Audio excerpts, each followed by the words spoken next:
बुद्धिमान व्यक्ति कभी क्रांति नहीं करते। ये नोट कर लेना, आप इतिहास दिखाना इस बात को। वीर चंद्र सिंह गढ़वाली कहीं से बुद्धिमान नहीं थे। क्रांति कब करी? जब बुद्धि नहीं थी। बुद्धि वाला एनालिसिस ज्यादा करता है, विचार ज्यादा करता है। पढ़ा लिखा नहीं था, ठीक है। तो मैं कह रहा हूँ क्रांति जो होती है, क्रांति जो उत्तराखंड के लैंसडाउन विधानसभा क्षेत्र से भारतीय जनता पार्टी के विधायक दिलीप सिंह रावत द्वारा महान स्वतंत्रता सेनानी वीर चंद्र सिंह गढ़वाली को लेकर दिए गए एक बयान पर विवाद खड़ा हो गया है। यहाँ बागेश्वर में भी उत्तराखंड सवाल संगठन ने विधायक की टिप्पणी को बेहद आपत्तिजनक और गरिमा के खिलाफ बताते हुए कड़ी आपत्ति जताई है।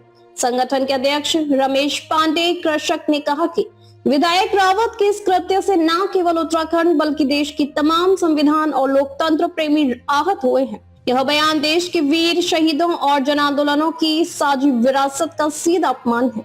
विवाद बढ़ने के बाद सवाल संगठन ने सीधे भाजपा की केंद्र नेतृत्व और प्रदेश सरकार को कटघरे में खड़ा किया है। रमेश पांडे ने भाजपा के राष्ट्रीय अध्यक्ष और उत्तराखंड के मुख्यमंत्री पुष्कर सिंह धामी से मांग की है कि वे पार्टी विधायक द्वारा किए गए इस कृत्य के लिए पूरे देश से सार्वजनिक रूप से माफी मांगे। उन्होंने दो टूक शब्दों में कहा कि पेशावर विद्रोह के महानायक वीर चंद्र सिंह गढ़वाली देश के करोड़ों नागरिकों और युवा पीढ़ी के लिए प्रेरणा पुंज हैं। उनकी गौरवशाली ऐतिहासिक भूमिका पर की गई कोई भी अमर्यादित टिप्पणी उत्तराखंड की चेतना, संघर्ष, जन संवेदना और गौरवमयी इतिहास का अपमान है, जिसे किसी भी सूरत में बर्दाश्त नहीं किया जा सकता।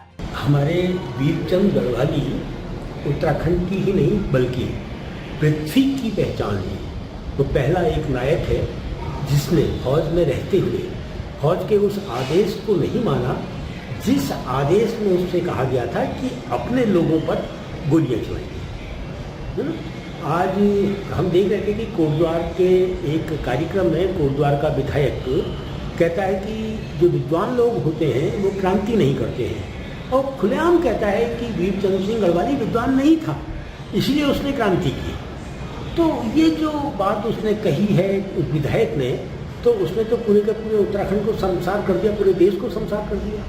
अब ये इतना ज़्यादा शर्मसार किया है कि या तो सीधे सीधे देश के प्रधानमंत्री को ही देश से माफ़ी मांगनी चाहिए, और प्रदेश के मुख्यमंत्री को तो चाहिए कि वो देश से माफ़ी भी मांगें, और भारतीय जनता पार्टी को चाहिए कि तत्काल इस आदमी को अपनी पार्टी से बाहर का रास्ता दिखाएं ना।